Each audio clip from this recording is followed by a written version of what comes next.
साधनु मूर्तिमान पुतळा भासे जना भुवरी दीक्षा देऊनि जो जगतिया बद्धास हो उद्धरी शोभला पाटांगणी सद्गुरुनाथ महाराज की जय। हरे नमः।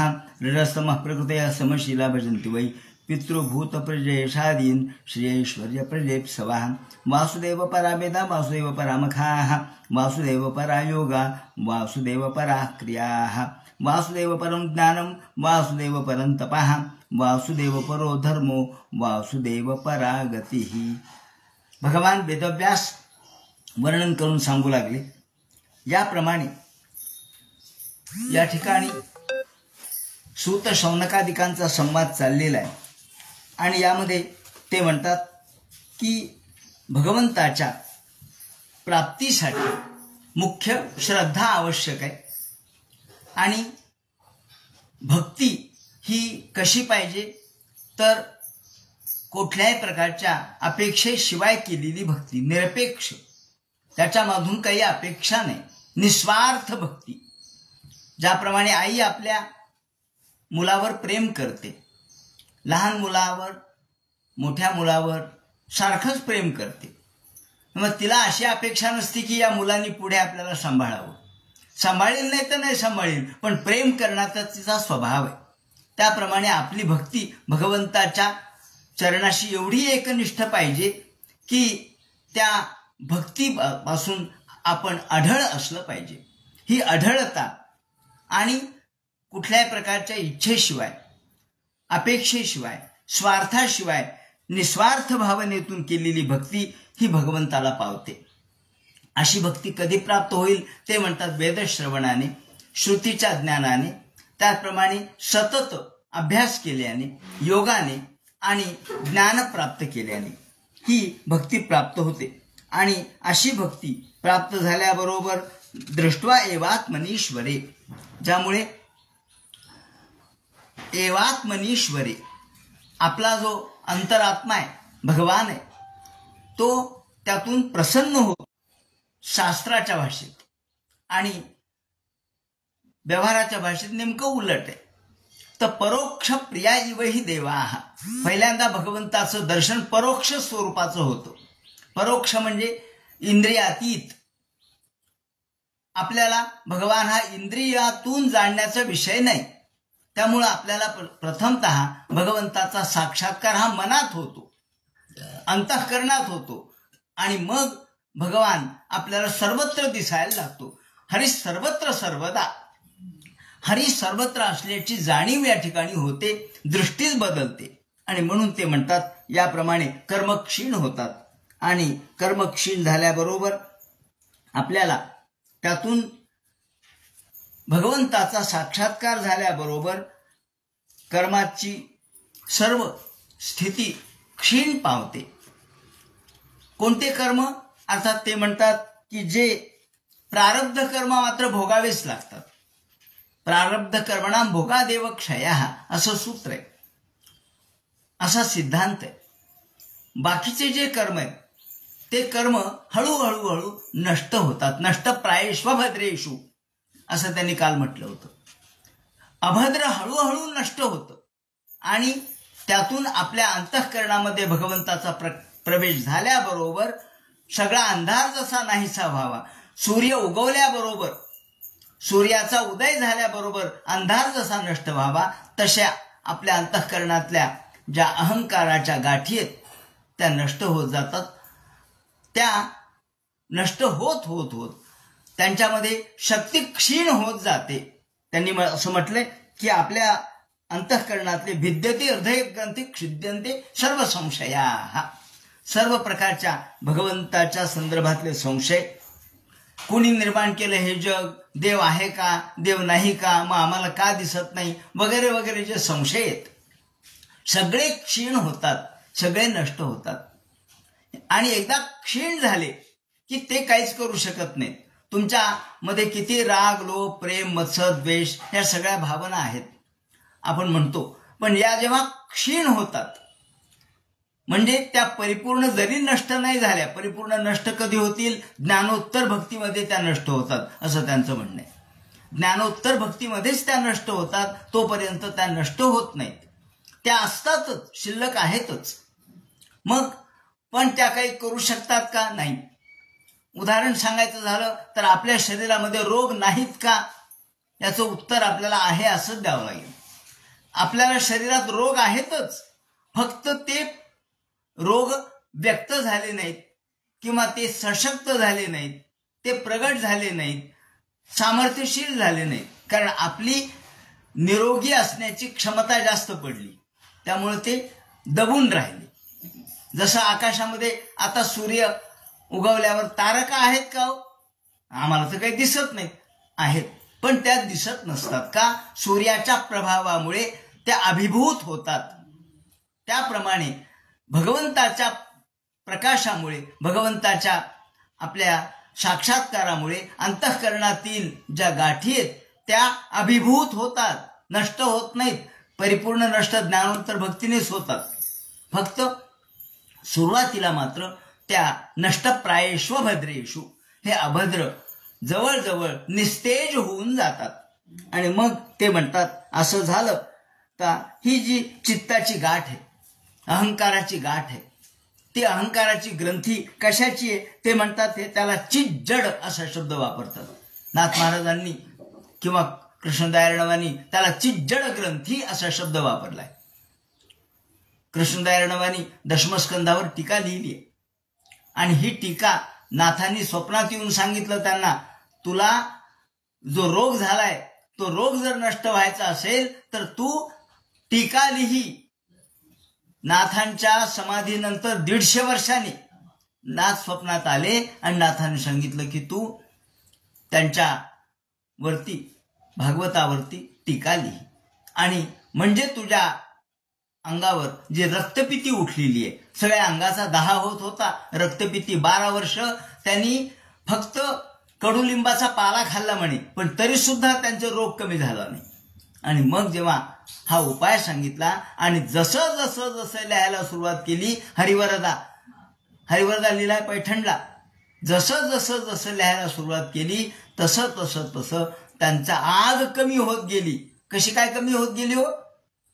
ते म्हणतात त्याचं कारण भक्तीचा उदय जसा जसा होत गेला, चंदन अंगाला लावलं म्हणजे जसा थंडपणा वाटतो तसं भगवंताच्या नामाचं चंदन त्यांनी लावलं आणि सगळा रोग कमी झाला. आणि जड ते म्हणतात ही चिज्जड ग्रंथी आणि जड. दशमस्कंधावर टीका करत असताना ज्या गोपींचं वर्णन केलंय आणि रासक्रीडेचं वर्णन केलंय, यावेळेला रासक्रीडेचं वर्णन पूर्णपणे अध्यात्मपर केलंय, परमार्थपर केलंय की कृष्णाने या स्त्रियांच्या सोबत, गोपींच्या सोबत क्रीडा केली, त्यांच्या गाठी सोडल्या. कोणत्या गाठी? अहो त्यांच्या या केवळ चोळीच्या गाठी नव्हे, चिज्जड ग्रंथी, चित आणि जड यांनी एकत्र झालं की ती ग्रंथी तयार होते. कशी तयार होते? चित म्हणजे आपलं चित्त म्हणजे चित, चैतन्य रूप आहे, आणि जडत्व हे माईक आहे. जड आणि चेतन जेव्हा एक होतं तेव्हा ह्या गाठी तयार होतात. जसं भोप्याचं वस्त्र असतं, भोप्याचं वस्त्र कसं आहे? नुसतं वस्त्र नाहीये, त्याला तेल लावलेलं आहे, रोज तेलाचे त्याला पुट चढलेले आहेत आणि तेलाचे एवढे डाग, एवढे पुट चढले की ते वस्त्र आणि तेल एकच झालं. त्या झाल्या चिज्जड ग्रंथी. ते काही लवकर स्वच्छ होत नसतं. जेव्हा भोप्याचं वस्त्र जसं एक दिवस निरम्यामध्ये टाकून स्वच्छ होणार नाही, किती सर्फ तुम्ही टाका, एक पोतभर, तरी ते नीट होणार नाही का? म्हणले का हो, आम्ही गेल्या वर्षी भागवत ऐकलं, आमच्यात काहीच बदल झाला नाही. ते म्हणले 1 वर्षाने काय होईल? अहो तुमचे हजारो वर्षाचे पाप आहेत, ते भोप्याचं वस्त्र आहे तुमचं मन म्हणजे. तेव्हा हे एका दिवसाने, एका चातुर्मास्याने कधीच त्यातून स्वच्छ होणार नाही. मग ह्या चिज्जड ग्रंथी आहेत. चित आणि जड यांचं ऐक्य ही अहंकाराची गाठ आहे, त्यांचं तादात्म्य हे अहंकाराची गाठ आहे. आणि ही जेव्हा चैतन्य आणि जडत्वाचं तादात्म्य होतं तेव्हा हा अहंकाराची गाठ निर्माण होते.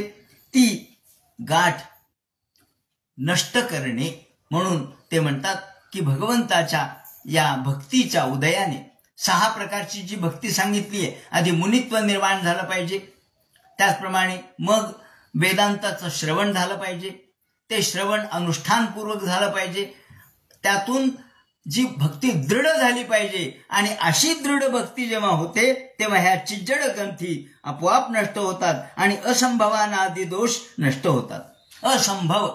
असंभवादी दोष कोणते आहेत? कशावरून देव आहे, कशावरून? आम्हाला तर काही दिसत नाही. मग जडवादी म्हणतात देव नाहीच आहे. का? ज्या अर्थी तो दिसत नाही त्या अर्थी देव नाही. मग त्याला ते म्हणतात की हा फक्त दृष्टीसृष्टीवाद, किंवा जो केवळ जेवढं दिसतं तेवढं खरं असं मानणारे लोक आहेत. जे माझ्या डोळ्याने दिसतं तेवढं खरं. आणि मग अशा पद्धतीने सुरुवातीला त्यांना जेवढं दिसतं ते खरं असे मानणारे जे चार्वाकवादी आहेत, त्यांना असा प्रश्न उपस्थित त्यांनी केलेला आहे, का हो पाण्यात काठी वाकडी दिसते. मग पाण्यात काठी वाकडी दिसते आहे का? नाही, दिसते. मग तुम्ही म्हणतात ना की दिसतं ते खरं आहे. अहो, जे दिसतं ते भासित होतं आणि भासित होतं ते खरं नसतं. म्हणून हे विश्व जे दिसतंय ते भासित होत आहे ते खोट आहे. पाण्यात काठी वाकडी दिसते का? दिसते का नाही? हो. मग काढली ती सरळ आहे, काढल्यानंतर सरळ आहे का? ज्या वेळेला ती एका माध्यमातून दुसऱ्या माध्यमात सूर्याचा प्रकाश जातो तेव्हा तो वक्र दिशेने जातो, हा सिद्धांत आहे शास्त्रातला. पण इकडचा सिद्धांत कोणता आहे? इकडचा सिद्धांत असा आहे की जेव्हा ही चिज्जड ग्रंथी, चित्त आणि जडत्व हे जेव्हा एक होतं तेव्हा आपल्या डोळ्यावर पडदा येतो. आपल्या डोळ्यावर एक प्रकारचा पडदा, एक प्रकारची मायिकता निर्माण होते. आणि या मायेचे जे 2 गुण आहेत, आहे तसं न दिसणं हा मायेचा गुण आहे. जे आहे ते न दिसणं, किंबहुना आपल्याला सूर्य, माऊलींनी शब्द वापरलाय ना त्यांच्या, मला वाटतं 4थ्या अध्यायामध्ये तो संदर्भ त्यांनी दिलेला आहे की न चलताही सूर्याचे चालणे, उदयास्ताचे निप्रमाणे, न चलताही सूर्याचे चालणे, उदयास्ताचे निप्रमाणे. का हो, सूर्य उगवला का? हा, उगवला. सूर्य मावळला का? मावळला. मावळतो का सूर्य? सांगा बरं, खरं सांगा. सूर्य मावळतो का? नाही मावळत. सूर्य उगवतो का? नाही उगवत. अहो, पृथ्वी फिरते, सूर्य कुठे उगवतो, सूर्य कुठे मावळतो. मग तुम्ही का म्हणता सूर्य मावळला, सूर्य उगवला? उदयास्ताचे निप्रमाणे, न चलता सूर्याचे चालणे. सूर्य चालत नाही, पण तरी व्यवहार असा आहे की सूर्य इकडे गेला, कासराभर सूर्य वर आला, आता थोडा मावळ्याचा शिल्लक राहिला, अशी भाषा आपण वापरतो. ही व्यवहाराची भाषा आहे. म्हणून व्यवहाराची भाषा ही व्यावहारिक सत्तेवर अवलंबून आहे, ती खोटी आहे, माईक आहे. आणि म्हणून ते म्हणतात ह्या ज्या चिज्जड ग्रंथी आहेत, असंभावना दोष, असंभावना दोष म्हणजे ईश्वर नाही असा नास्तिकवादी लोक म्हणतात. परंतु त्यांचा हा सगळा नास्तिकत्व हळूहळू आता आपल्या अंतःकरणात सुद्धा काही लोक भ्रम निर्माण करतात. काही लोक चुकीच्या पद्धतीच्या गैरसमजावर आधारित आपल्यावर श्रद्धा नष्ट करण्याचा प्रयत्न करतात. श्रद्धा आपल्या अंतःकरणात असलीच पाहिजे. किंबहुना श्रद्धा म्हणजे काय गोष्ट आहे? उदाहरण सांगतो की एक गृहस्थ होता. हा गृहस्थ नास्तिकवादी होता. काही नाही, देव नाही, धर्म नाही, कर्म नाही, अमुक नाही, तमुक नाही, बस काय देव काय धर्म काय श्रद्धा आहे. बर. दुसरा आस्तिकवादी होता. त्याच्याबरोबर याचा दररोज वादविवाद चालायचा. माझंच खरं असं तो म्हणायचा. नास्तिकवादी म्हणायचा माझं खरं. एके दिवशी त्या ग्रस्थाचे वडील वारल्यानंतर 1 वर्षाने त्यांचं वर्ष श्राद्ध होतं, म्हणून त्यांनी त्याचा फोटोला हार घातला. या नास्तिकवाद्यांनी फोटोला हार घातला आणि तो फोटो समोर मांडला. मांडल्याबरोबर हा आस्तिकवादी आला.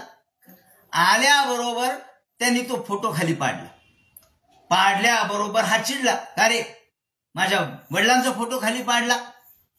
तो म्हणला वडिलांचा फोटो खाली पाडला, कुठे तुझे वडील? इथं नाही, वडील नाही आहेत, पण वडिलांचा फोटो आहे. ते म्हणे फोटो म्हणजे काय? काच आहे. त्या काचेच्या आत एक रेखाटन केलेलं एक चित्र आहे, ते कागद आहे, ते कुठे वडील आहेत म्हणे, तो कागद आहे, ते चित्र आहे, तो काच आहे, ते तुझे कुठे वडील आहेत? नाही नाही नाही नाही, माझी श्रद्धा आहे. मग तुझी श्रद्धा आहे ना, मग अशी श्रद्धा देवावरची असते. तेव्हा आपण नास्तिकवाद या ठिकाणी निरस्त केला पाहिजे. कारण आपल्या अंतःकरणामध्ये जे आहे ते समोर आपण आहे असं मानतो. हे मानतो म्हणून आपण मानव आहोत. जो मानतो त्याला मानव म्हणायचं, आणि हे मानणं भावनेवर आधारित आहे. या दृष्टीने ते म्हणतात हा असंभावना दोष नष्ट होतो. आणि या ठिकाणी तद कामयता सो कामयता, भगवंतांनी हे विश्व निर्माण केलं आणि यातून ही आपल्याला सृष्टी निर्माण केली. यासाठी मनाचं शुद्धीकरण झालं पाहिजे. हे शुद्धीकरण मनाचं कथेतून होतं, भगवंताच्या कथेतून होतं. भगवंताच्या कथा, गीत, त्याचप्रमाणे त्यांच्या आख्यानातून आपलं हळूहळू मन शुद्ध होतं. शुद्धीकरण मनाचं, प्रत्येकाच्या शुद्धीकरणाच्या पद्धती वेगवेगळ्या आहेत. 11व्या स्कंधामध्ये कृष्णाने उद्धवाला ज्ञान सांगताना हे शुद्धीकरणाचे अनेक प्रकार सांगितले. प्रत्येकाची शुद्धी वेगळी आहे. आपली मनाची शुद्धी, शरीराची शुद्धी, कपड्याची शुद्धी, धातूची शुद्धी, शुद्धीचं हे सगळं. आपल्या शरीराची शुद्धी म्हणजे बाहेरची नाही, आतली. बाहेरची शुद्धी पाण्याने होईल, पण आतली जी शुद्धी आहे ती आतली शुद्धी विचाराने होते, भावनेतून, श्रद्धेतून होते. आणि आपल्या शरीरामध्ये जे काही दोष आहेत, शरीरातले जे काही शारीरिक दोष आहेत, त्याची शुद्धी मधाने होते. मध हा शुद्धी करणारा आहे, म्हणून मधाच्या बाबतीत त्याला शोधन असा शब्द आहे. मधाला शोधन. मध काय करतो? मधा सोबत औषध का देतात आयुर्वेदिक लोक? तर मध हा शोधन करणार आहे, तो शुद्ध करणार आहे, म्हणून औषध तिथपर्यंत पोहोचवणार आहे. म्हणून मध हा अनुपान सांगितलंय. याप्रमाणे मनाची शुद्धी, त्याचप्रमाणे शरीराची शुद्धी साबणेने होते. तुकाराम महाराजांनी म्हटले, नाही निर्मळ मन काय करील साबण. मन जर निर्मळ नसेल तर साबण काय कामाची. म्हणून जरी आपण कितीही एखाद्या तीर्थयात्रेला गेलो, पण तीर्थाशी गेला, तीर्थयात्रेला गेला, तिथं पूजा अर्चा केली, तीर्थी धोंडा पाणी देव रोकडा सज्जनी, तुकाराम महाराजांनी म्हटले. अहो तीर्थाला जाऊन केलं काय? तीर्थाशी जाऊन तुवा काय केले? चरण प्रक्षाळिले वरी वरी, किंवा चर्म प्रक्षाळिले वरी वरी. फक्त चर्म तेवढं प्रक्षाळलं, पण मर्म तसंच राहिलं. शरीर तेवढं प्रक्षाळलं, देह प्रक्षाळला, पण मन प्रक्षाळलं नाही. म्हणून ते म्हणतात की तुम्ही नुसत्या तीर्थयात्रा करून त्याचा उपयोग नाही. त्यासाठी तुम्हाला पहिल्यांदा आपल्या अंतःकरण शुद्धी करावी लागेल. अंतःकरणाच्या शुद्धीसाठी ते म्हणतात कथा ऐका भगवंताच्या. विश्वक्सेन कथासु या, भगवंताच्या कथा याच अंतःकरणाच्या शुद्धीसाठी उपयुक्त आहेत. भजने सहजा नृणाम, त्यासाठी भजन आवश्यक आहे. आणि म्हणून भजन, पूजन, अनुष्ठान, निधिध्यासन या सगळ्या 6 प्रकारचे जे पायऱ्या आहेत ते या ठिकाणी सांगितले आहेत. आणि हे करता करता करता मानवाचं मन हे शुद्ध होतं. मानव हा भक्तियुक्त अंतःकरणाने भगवंताची पूजा करतो. मनय साधू पृष्ठोम भवद्भिर लोकमंगलम. आणि याप्रमाणे कामस्य ते म्हणतात ही भगवंताची अंतःकरणपूर्वक जेव्हा आपण पूजा अर्चा करतो तेव्हाच तो आपल्या अंतःकरणामध्ये प्रगट होतो. अंतःकरणातून भगवंताच्या या अलौकिक अशा प्रकारच्या अवतारांचा साक्षात्कार जेव्हा आपल्याला होतो. क्षीयन्ते चास्य कर्माणि दृष्ट एवात्मनीश्वरे. क्षीयन्ते चास्य कर्माणि, हळूहळू क्षीण होतात, कर्म क्षीण होतात. जसे आपले इंद्रिय म्हातारपणात क्षीण होतात. इंद्रिय आहेत जागच्या जागी, कान आहेत, डोळे आहेत, हात आहेत, पाय आहेत. अहो पहिल्यांदा काय किती काम करत होतो, डोंगर चढून जायचो. मग आता पायात शक्तीच नाही राहिली. पाय आहेत, शक्ती नाही. तसं इंद्रियांच्या मध्ये धर्म असतात, परंतु ते सांसारिक धर्म क्षीण होतात आणि पारमार्थिक धर्म वाढतात. असं झालं म्हणजे समजायचं की आपण भक्त झालो. म्हणून विद्यन्ते हृदये ग्रंथी छिद्यन्ते सर्व संशयाः. भगवत तत्वविज्ञान मुक्त संगस्य जायते. असा जो भक्त आहे तो मुक्त संगस्य जायते. तो मुक्तपणाने वावरतो, कुठेही लिप्त होत नाही. मग त्या ठिकाणी तो एकदा भगवंताच्या नादी लागला, त्याच्या कथेमध्ये तल्लीन झाला की तो कुठेही, त्याला बाजारात सुद्धा समाधी लागते. यत्र यत्र मनोयाती तत्र तत्र समाधया. जिकडं जिकडं त्याचं मन जाईल तिकडं तिकडं समाधी लागते. अशीच त्याची स्थिती होते. आणि म्हणून एवं प्रसन्न मनसो भगवत भक्ती योगतः. त्याचं मन प्रसन्न होत. मन प्रसन्न झालं की समजायचं भगवंताचा आपल्या मनात प्रवेश झाला. ज्याचं मन दुःखी आहे, अजून भगवंत आलाच नाही का, अजून मनच दुःखी आहे. कोणत्याही स्थितीमध्ये मन प्रसन्न पाहिजे. भगवंताच्या भक्तीने हे मन प्रसन्न होतं, पुण्य श्रवण कीर्तनाने हे मन प्रसन्न होतं आणि अंतस्थ भगवान प्रवेशित होतो. भागवतानां भागवत शास्त्रस्य वा सेवया नैष्ठिक निश्चला विक्षेका भावात. भागवताची सेवा म्हणजे काय तर भागवत शास्त्र. भागवत शास्त्र म्हणजे भक्तिशास्त्र. या भक्तिशास्त्राचं अनुसरण आणि अनुकरण आपण करा. त्यातून आपण मुक्तसंग होतो. सगळ्या अंतःकरणातल्या ग्रंथी छेदून जातात आणि कर्माच्या ग्रंथी सुद्धा क्षीण होतात. क्षीण झाल्या की हळूहळू नष्ट होऊन जातात. म्हणून याप्रमाणे अतो वै कवयो नित्यम भक्तिम परमया मुदा. या पद्धतीने भक्ती मुद म्हणजे आनंद. भक्तीतून आनंद प्राप्त झाला पाहिजे. आनंदो माये गोपाळू सबाह्य अभ्यंतरी अवघा परमानंदू हो. सर्वत्र परमानंदाचा साक्षात्कार त्याला होतो आणि हा परमानंदाचा साक्षात्कार म्हणजेच ईश्वराचा साक्षात्कार. आनंद भगवान कसा आहे, आनंद रूप आहे ना. तो परोक्ष आहे, तो इंद्रियातीत आहे, इंद्रियांनी कळणारा नाही. वासुदेवे भगवती, भगवंताचा हा साक्षात्कार आधी अंतःकरणात होतो. तो कशाहून समजायचा, मन प्रसन्न झालं, मन आनंदी झालं. आनंदाचे डोही आनंद तरंग, आनंदाची अंग आनंदाचे. हा जो अनुभव आहे तुकाराम महाराजांचा तो कशाचा आहे. अहो किती दुःख होतं तुकारामाच्या जीवनात. दुष्काळ पडला, दुष्काळामध्ये जनावरं मेली, त्याचप्रमाणे पहिली बायको निवर्तली, मुलं भाऊ तर आधीच निघून गेला होता आणि कर्ज डोक्यावर राहिलेलं. काय करावं. कोपला पाटील गावाचे हे लोक आता कोण भीक घाली मज. तुकाराम महाराजांच्या आत्मचरित्रपर अभंगात त्यांनी म्हटलंय की सगळे लोक माझ्या विरोधात गेलेत, पाटील कोपलाय, आता मला खायला घाली कोण, मी जगू कसा. आणि मग लोक म्हणजे ओक, ओक म्हणजे वांती. अरे अरे अरे या लोकांचा संग नको, तुका म्हणे यांचा संग नव्हे भला. शोधित विठ्ठला जाऊ आता. विठ्ठलाला शोधत निघाले तुकाराम महाराज. समाज वाईट आहे हे लक्षात आलं, त्याचा अनुभव आला. अरे अरे अरे हे लोक काही चांगले नाही, त्यांच्यावर उपकार केले. तुकाराम महाराजांच्या वडिलांनी अनेकांना कर्ज दिले होते, ते काही भिकारी नव्हते, अनेकांना कर्ज दिले होते, पण लोकांनी कर्जच फेडले नाही. त्यांच्या वह्यात तुझ्याकडे एवढं कर्ज आहे, तुझ्याकडे एवढं कर्ज आहे. ते म्हणले पण आता दुष्काळ पडला, आता नाही देऊ शकत. मग विठ्ठलाला शोधित निघाले आणि विठ्ठलाला शोधत शोधत भंडारा डोंगरावर शांत जेव्हा चिंतन करू लागले तेव्हा त्या लक्षात आलं की हा विठ्ठल म्हणजे कुठे. मला विठ्ठल शोधायचा आहे, पण तो विठ्ठल कुठे आहे.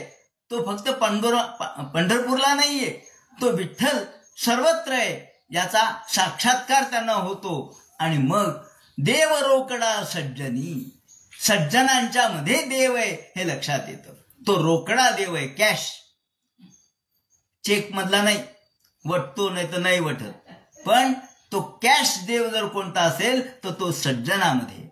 आणि म्हणून हे सज्जन हेच देव आहेत. ते म्हणतात दया करणे जे पुत्रासी तेची दासा आणि दासी. तुका म्हणे सांगू किती तोच भगवंताची मूर्ती. भगवंत कुठं सापडला सांगा त्यांना. भगवंत सापडला सज्जनात.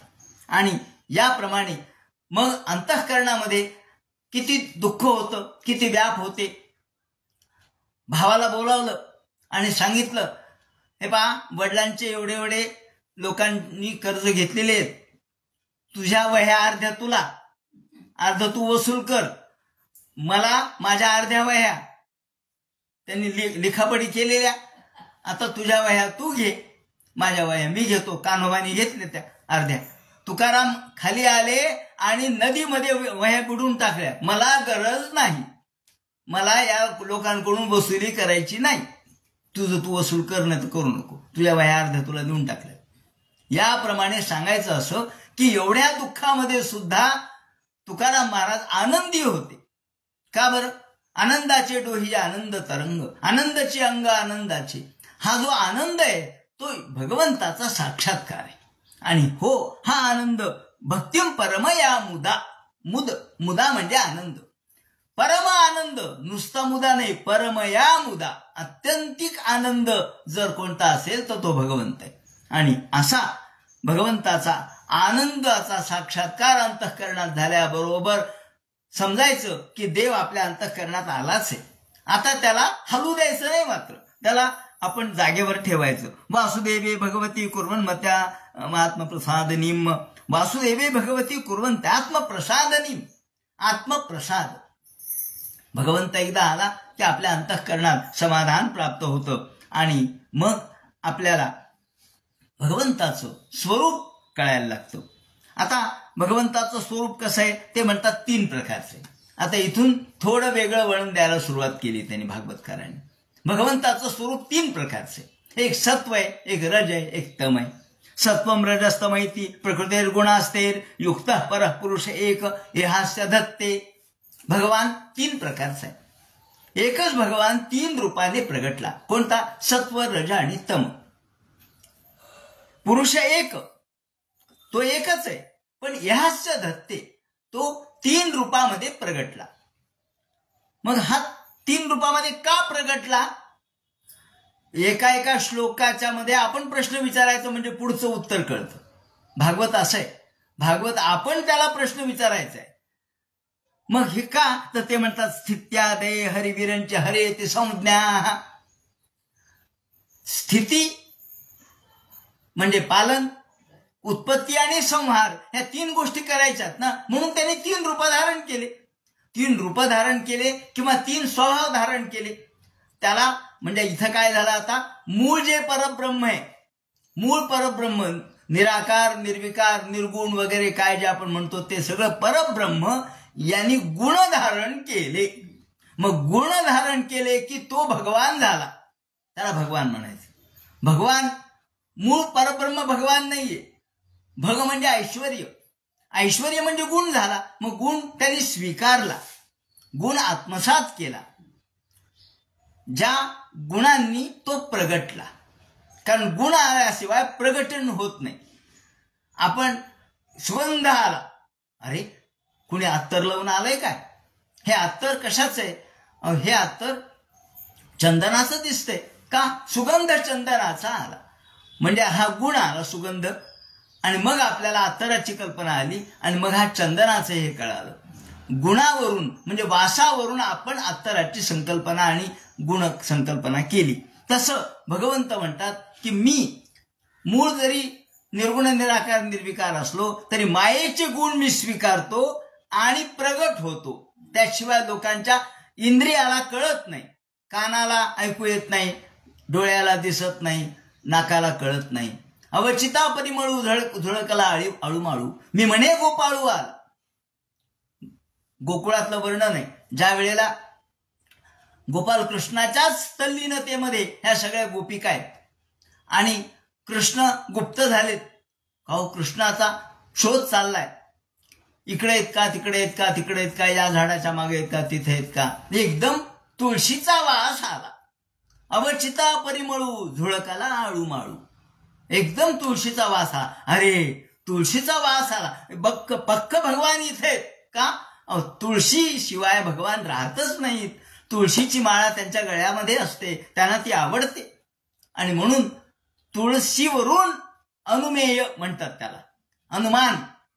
अनुमान केलं. भगवान कसा आहे, तो अनुमेय नाहीये, अनुमानाने कळणार नाही. अनुमानेना श्रुती नेती नेती म्हणती गोविंदो रे. अनुमानाने कळत नाही तो, पण अनुमानाने आपल्याला ती खूण सांगितली. मग तुळशीचा वास आला, मी म्हणे गोपाळू आला, आणि चाचरत बाहेर निघाली. घाबरत बाहेर निघाली तर कृष्ण कुठे, नाहीच आहे. अरे मग हा वास जो आला तो कशाचा? भगवंत नक्कीच इथे येऊन गेला असला पाहिजे. ही जी आपण अनुमान करतो, या ठिकाणी 4 प्रमुख जे संकेत त्यांनी वापरलेत. आधी प्रत्यक्ष प्रमाण, म्हणजे 4 मुख्य प्रमाण आहेत. एक प्रत्यक्ष प्रमाण, दुसरं अनुमान प्रमाण, तिसरं उपमा प्रमाण, चौथं शाब्द प्रमाण. बाकी ऐतिह्य वगैरे आहेत तेही वेगळे. एकूण 8, 9, 10 प्रमाण आहेत, 9 पर्यंत प्रमाण आहेत, पण मुख्य 4 आहेत. ह्या प्रमाण दिवियाचे बंबाळे. भगवान प्रमाणाने जाणता येतो म्हणजे कळत नाही तो बुद्धिनुमेय लक्षणम. तो बुद्धीने आपल्याला जाणता येत नाही, पण तिथपर्यंत जाता येतं, जवळपर्यंत जाता येतं बुद्धीने. पण जाणायचं असेल तर आपल्या आत्म्यानेच जाणावं लागतं, बुद्धी तिथे काम करत नाही. म्हणून ते म्हणतात की भगवान हा कसा आहे, तर 3 गुणांनी व्यक्त होतो. तो जेव्हा विश्व निर्माण करतो तेव्हा रज प्रवृत्ती आहे. कारण रजोगुण हा निर्माण करण्याचा गुण आहे. आकाशामध्ये ढग आले म्हणजे आकाश ढगांनी व्याप्त झालं, हा रजोगुण आहे बरं का. आकाशात ढग येणं हा रजोगुण आहे. कृष्णाने सांगितलंय की रजोगुणामुळं आकाशात ढग येतात, पाऊस पडतो. इंद्र काय करणार आहे, त्यांच्या कथेत त्यांनी सांगितलं दशमस्कंधामध्ये 24व्या अध्यायामध्ये. याप्रमाणे भगवंतानी हे रजोगुणाच्या रूपाने उत्पत्ती होते. कुठलीही उत्पत्ती रजोगुणाशिवाय होत नाही, हा सिद्धांत आहे. उत्पत्ती म्हटले की रजोगुण पाहिजे, नष्ट करायचं तर तमोगुण पाहिजे, राग आला पाहिजे, म्हणजे सगळ्या वस्तू नष्ट होतात. राग त्याच्याशिवाय नाही. आणि सत्वगुणाने रक्षण होतं. म्हणून सत्व रजतम हे गुण मी धारण केले आणि त्यातून कार्य करतो. कार्यनुमेय लक्षणम असं म्हटलेलं आहे. सत्वम रजस्तम इथे प्रकृती गुण असते. युक्त परः पुरुष एक ह्यास्य दत्ते स्थित्यादय हरिवीरांचे हरेचे संज्ञा शय्याम सिद्धत्र खलु सत्व नृणाम स्युः. याप्रमाणे एका राजाच्या घरी एक गृहस्थ होता. राजाने फार गुणवान म्हणून त्याला आपल्या पदरी ठेवून घेतलं. तो एवढा गुणवान होता की तो सकाळच्या वेळेला गायन करायचा, गाणं शिकवायचा मुलांना. त्याचं गाणं चांगलं होतं, रागदारी चांगली होती. दुपारच्या वेळेला त्याला स्वयंपाक चांगला यायचा म्हणून तो स्वयंपाक करायचा. आणि संध्याकाळच्या वेळेला तो शिकवायचा मुलांना. त्याचं शिक्षण संस्कृतज्ञ असल्यामुळं चांगलं होतं. मग आता हे 3ही गुण त्याच्याजवळ आहेत. सकाळच्या वेळेला तो गायक आहे, दुपारच्या वेळेला तो पाचक आहे, आणि संध्याकाळच्या वेळेला तो शिक्षक आहे. सकाळच्या वेळेला कोणी पाचक आहेत का तुमच्याकडे? पाचक नाहीयेत, मग गायक आहेत. मग पाचक आहेत ना, तुम्ही पाचक आहेत ना म्हणजे स्वयंपाकी आहेत ना. ते म्हणणार नाही मी या वेळेला स्वयंपाकी नाही, मी या वेळेला गायक आहे. दुपारच्या वेळेला मात्र मी स्वयंपाकी आहे, संध्याकाळच्या वेळेला मी शिक्षक आहे. मीच आहे 3ही, पण मी माझ्या कार्यानुसार वेगवेगळा आहे. म्हणून मीच भगवान एकच आहे, पण हा एक असलेला भगवान 3 वेगळ्या कार्यातून प्रगटतो. 3 कार्य आहेत त्याची, निर्मिती, पालन आणि संहार. म्हणून स्थित्यादय हरिविरंची, म्हणून त्याला हरी. जो पालन करतो तो हरी, जो उत्पन्न करतो तो विरंची, आणि तिसरा हरेति संज्ञाम. हर म्हणजे महादेव, हरेति. आता इथे आर्ष प्रयोग आहे. आर्ष प्रयोग म्हणजे काय? भागवत हे पाणिनीच्या आधी लिहिलं गेलेलं आहे.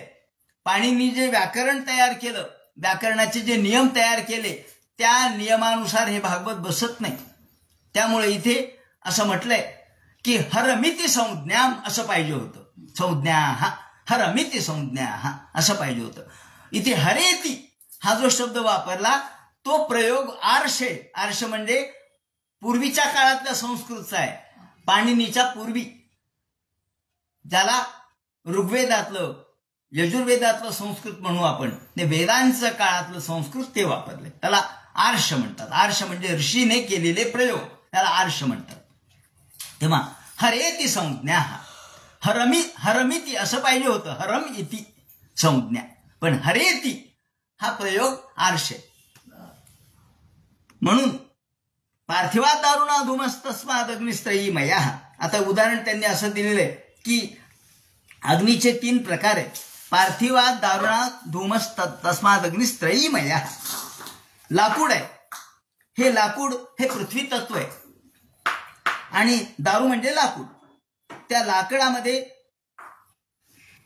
आधी लाकूड आहे, पण लाकडापेक्षा ती पेटलं म्हणजे त्याच्यामध्ये अग्नी आला. तसा लाकडात अग्नी आहेच आहे, पण जेव्हा ते पेटलं तेव्हा त्यात अग्नी आला आणि मग सगळीकडे धूर झाला. म्हणजे धुरकट.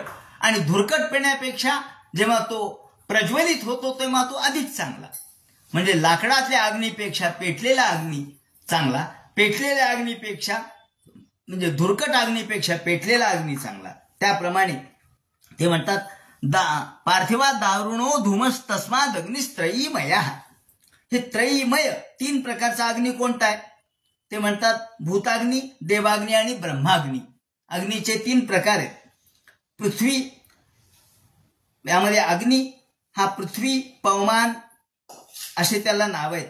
अग्नी त्रयीमय, पृथ्वी, अंतरिक्ष, द्युलोक. यामध्ये जो भूताग्नी आहे तो पृथ्वीमध्ये असतो, त्याला पवमान असं म्हणतात. जो अंतरिक्षामध्ये असतो त्याला पावक असं म्हणतात, तो देवाग्नी आहे. आणि तिसरा द्युलोकामध्ये असतो त्याला ब्रह्माग्नी असं म्हणतात. म्हणून पवमान, पावक आणि शुची असे 3 प्रकार अग्नीचे आहेत. त्याला आणखी एक शब्द आहेत की आवहनीय अग्नी, जो यज्ञामध्ये अर्पण करण्याचा असतो तो आवहनीय अग्नी. दुसरा गार्हस्पत्य अग्नी, जुन्या काळामध्ये जे गृहस्थाश्रमी होते किंवा जे अग्निहोत्री होते ते आपल्या घरी अग्निहोत्र पेटून ठेवायचे, त्याच्यावरच केलेला स्वयंपाक ते खायचे. त्याला आपण गार्हस्पत्य अग्नी असं म्हणतो. आणि त्याचाच जो शिल्लक राहिलेला भाग आहे तो आपण आता लग्न कार्यात म्हणा किंवा मुंजीमध्ये अग्नी पेटवतो. लग्न कार्यामध्ये तो अग्नी आपल्या सोबत आहे अशी कल्पना केली, म्हणून आपण अग्नीच्या समोर लग्न लावतो, कारण तो अग्नी म्हणजे भगवंताचं स्वरूप आहे. या दृष्टीने म्हणून मग हा अग्नीच आपल्या सोबत नंतर आपल्या अंतानंतर आपण तो घेऊन जातो. तो अग्नी हा आपल्या सोबतच येतो, आपल्या सोबतच राहतो, त्याला गार्हस्पत्य अग्नी असं म्हणतात. आणि तिसरा जो आहे तो दक्षिणाग्नी, तो पितरांना जो अन्न संतर्पण केलं जातं ते या दक्षिणाग्नीने केलं जातं. म्हणून भूताग्नी, देवाग्नी आणि ब्रह्माग्नी ही पृथ्वी, अंतरिक्ष आणि द्युलोक, पवमान, पावक आणि शुची अशा 3 रूपामध्ये हा अग्नी आहे. ते म्हणतात जसा अग्नी 3 प्रकारचा आहे पण शेवटी अग्नी एकच आहे. पार्थिवा दारुणा धूमस तस्माद अग्निस्त्रयीमयः तमसस्तु रजस्तस्मात् तस्मात् सत्वम यत् ब्रह्मदर्शनम.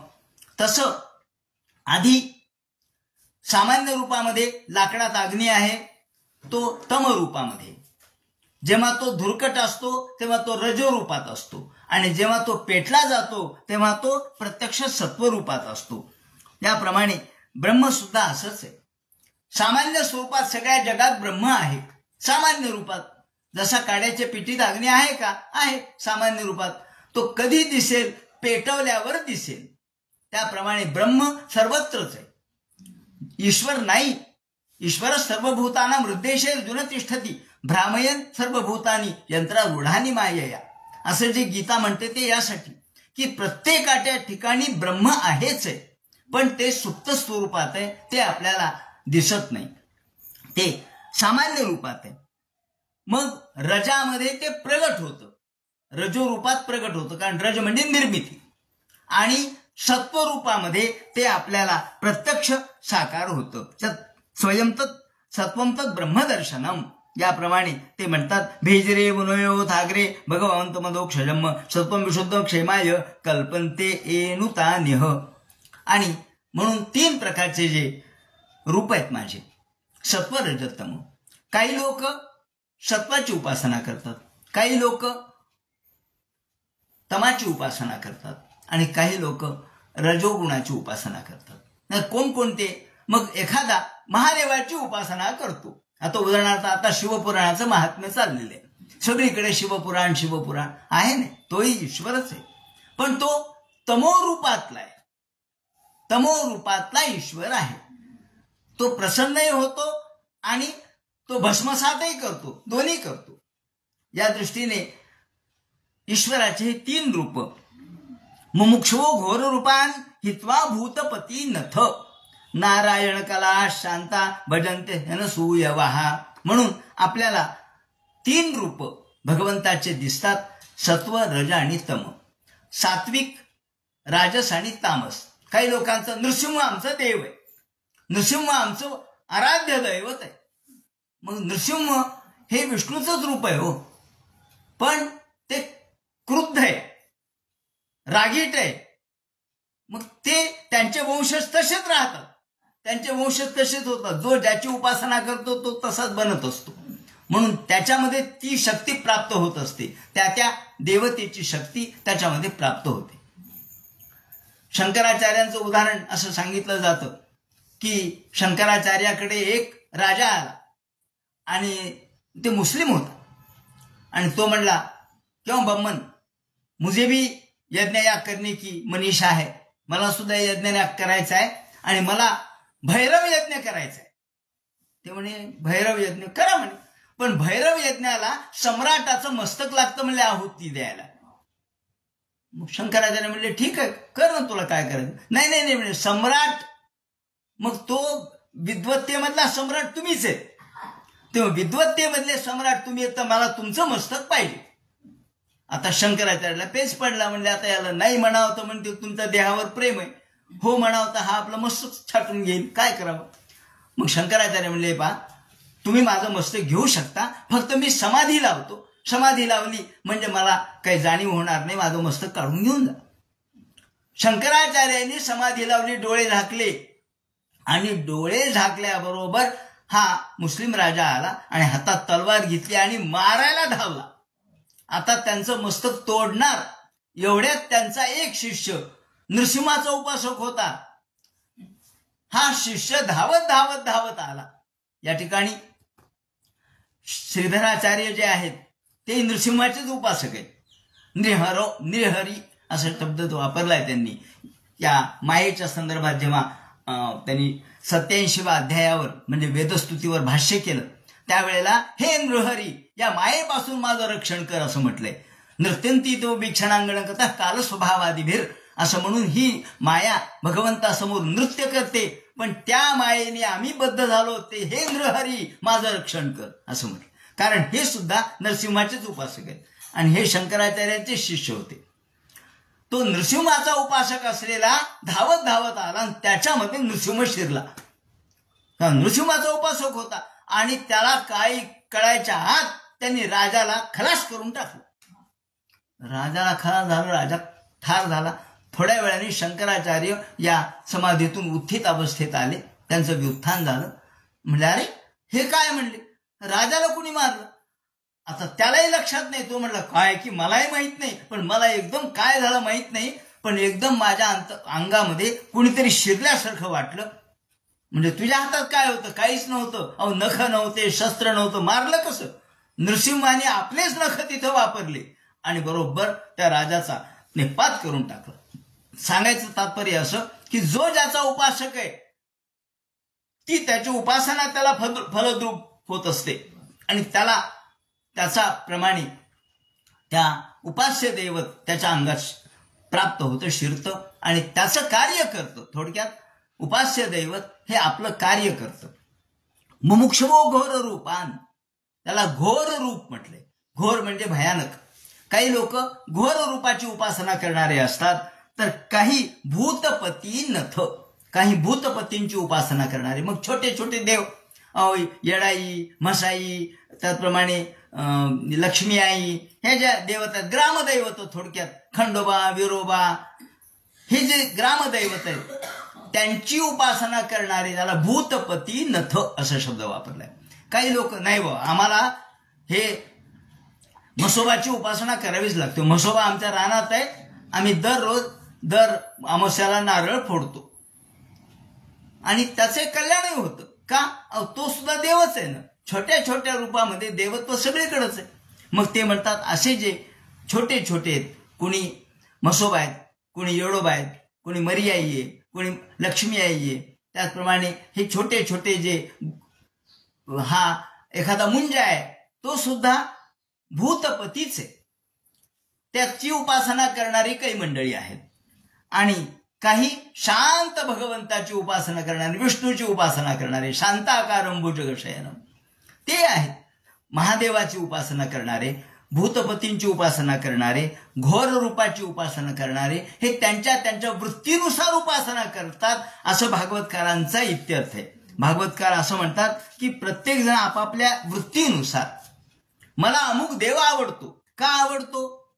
रजस्तमः प्रकृते समशीला भजंती वै.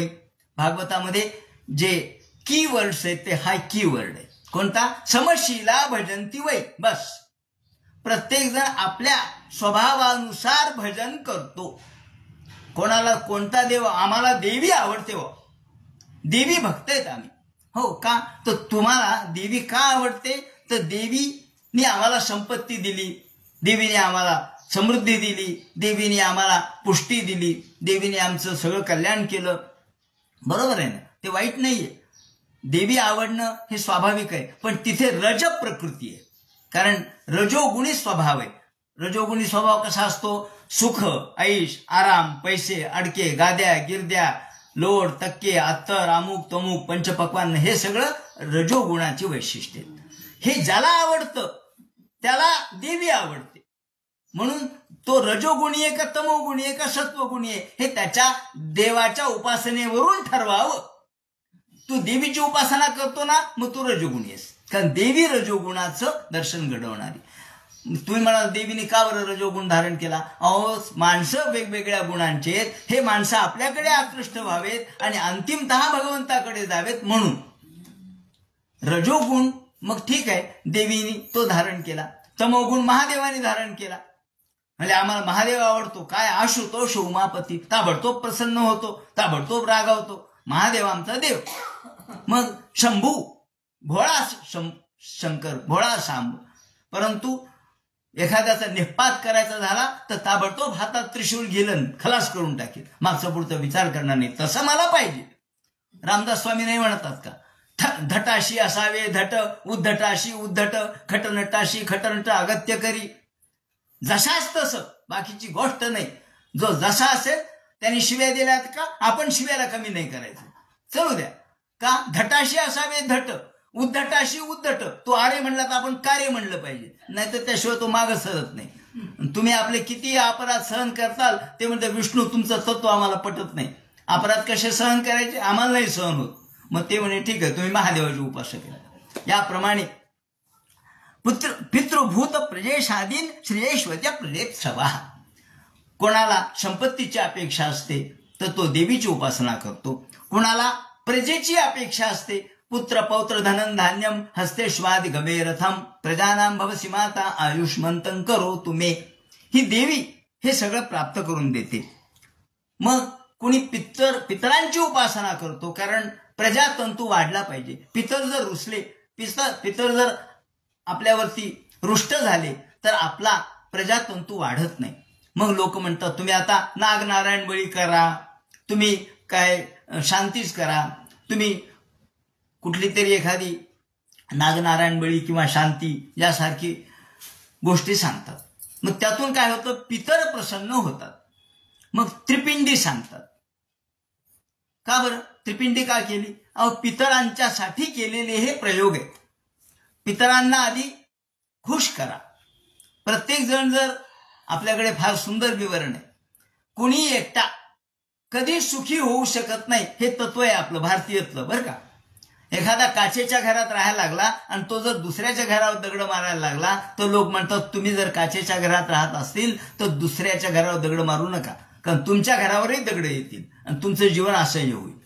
म्हणून ते म्हणतात की प्रत्येकाने आपण जे तर्पण करतो हे तर्पण कोणाकोणाचं आहे? अहो त्या तर्पणामध्ये केवळ पितरच नाहीयेत, त्या तर्पणामध्ये ऋषी सुद्धा आहेत, त्या तर्पणामध्ये निसर्ग सुद्धा आहे, आकाश आहे, पृथ्वी आहे, पाणी आहे, समुद्र आहे, समुद्र अस्त्रिप्यंतू, गिरी अस्त्रिप्यंतू, नद्य अस्त्रिप्यंतू.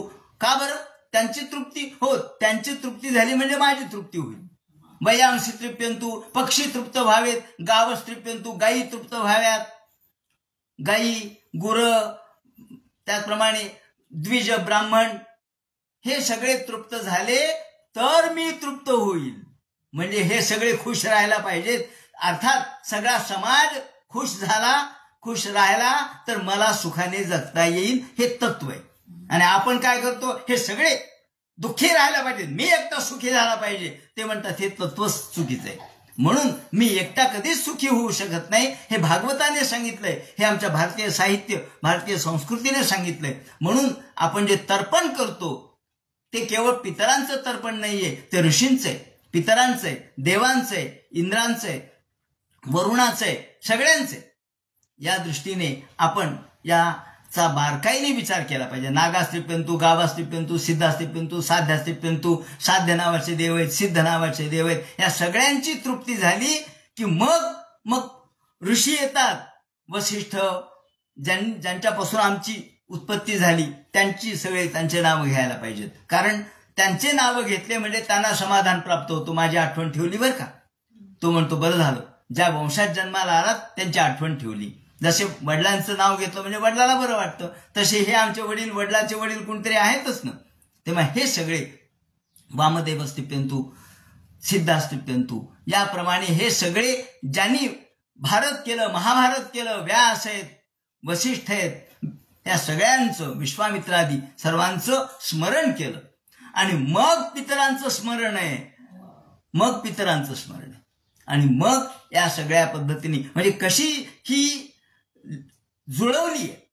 त्याला आपण एखाद्या लढ असते, लढ, तशी लढ जशी पेटवावी आणि एकापुढे एक एकापुढे पेटत जायची, तशी ही लढ लावलेली आहे सगळ्यांच्या सुखी राहण्याची.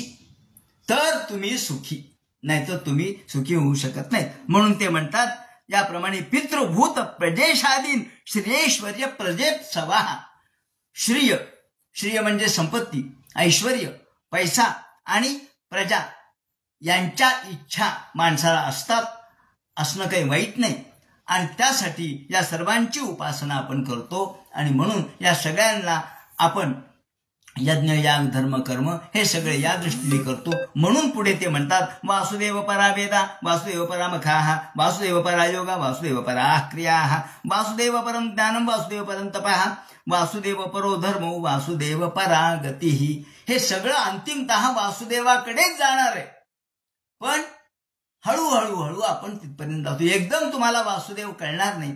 एकदम तुम्हाला भक्तीचं जे स्वरूप आहे, अप्रतिहत असणारी भक्ती, जी कोणत्याही इच्छेशिवाय केलेली भक्ती, याचं कळणार नाही. म्हणून तुम्ही आधी तुमच्या इच्छेनुसार तुम्हाला जे प्राप्त करून देतील त्यांची भक्ती करा. करत करत करत तुम्हाला तिथपर्यंत जायचंय. तुम्हाला काशी एकदम साप मिळणार नाही, तुम्हाला मुक्काम करतच जावं लागेल ना. मग हे गाव आहेत छोटे छोटे, प्रजा झाली, हे गाव आलं, पैसा मिळाला, दुसरं गाव आलं, संपत्ती मिळाली, तिसरं गाव आलं, करत करत करत आता सगळं मिळालं, आता ईश्वर मिळायचा नाही, इथपर्यंत जायचं. म्हणून हे गाव पार केल्याशिवाय एखादा योगी असतो, वयसेची या गावा न येता, वयाच्या गावाला न येता तो सर्वज्ञता प्राप्त करतो ज्ञानेश्वरांच्या सारखा. पण आपल्याला एक एक एक एक गाव पार करत करतच मुक्कामाच्या ठिकाणी जावं लागतं. मग हे कोणते गाव आहेत? आधी घर झालं बाबा, मनातली इच्छा पूर्ण झाली, मग मुलं झाली, मनातली इच्छा झाली, मग पैसा मिळाला, संपत्ती मिळाली, सगळं समाधान झालं. आता काही राहिलंय का? आता चित्त घरात ठेवू नका, पण मग आता पुढे जा, मागे येऊ नका. याप्रमाणे वासुदेव परा वेदा, वासुदेव परा मखाः, वासुदेव परा योगा, वासुदेव परम क्रियाः. याप्रमाणे सगळ्या क्रिया वासुदेव पर कशा आहेत या संबंधीचं जे विवरण करतील तो सगळा भाग उद्याच्या चिंतनात सांगण्यात येईल. हरे नमः. पुंडली गौरदे हर विठ्ठल, सीताकांत स्मरण, जय जय राम, पार्वतीपते हर हर महादेव, श्रीमज्जनार्दन गुरुमूर्तये नमः.